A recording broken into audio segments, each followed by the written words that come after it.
Matt Scratch here, and I got a little tech tip for you today. I'm just putting a used bearing, like hub assembly, on the neon here. And so what you want to do here is clean up around this backside seal here. You see how it's getting all this rust, and it also collects with grit. Like this area sits right in here, and it collects up with grit and rust. So whenever I have one of these off and it's still good, I go around here really carefully, kind of hold it on edge so the dirt's falling off, and I wipe it really good around here and get all that grit off there. And then I take 3-in-1 oil and I drip it around the seal here really good, and then just spin the bearing to make sure you're lubricating that seal, because 9 times out of 10 when these bearings go, it's only the back seal that goes. The back seal gets eaten out from this problem, and then the water gets into the rear bearing race here and washes out the grease and eats out the bearing, and 9 times out of 10 that's what it is. So you can buy yourself a lot of time by doing this to your old hub bearings, and then just wipe off the excess there so that you're not collecting a bunch of fresh grit.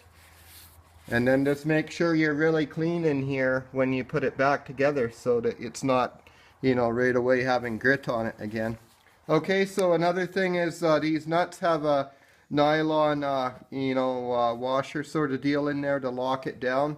And so if you're changing your wheel bearings, you want to put some Loctite in there, because that nylon's going to be worn out. Or you could get a new nut. I always just put some Loctite in there. I like the red permanent stuff, so I put quite a healthy dose in there, and then you lock that down. And okay, so here's another area when you're working with hub assemblies and wheel bearings, the dust cap.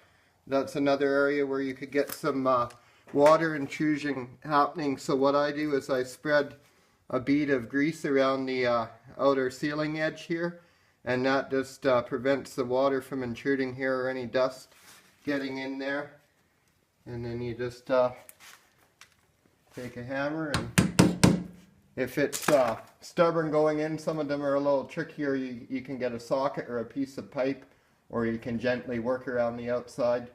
This one slips in pretty easy. So yeah, just some grease around there to seal it. You could use some RTV silicone just the same. It's just that grease is easier to clean up the next time round if you're taking it apart again.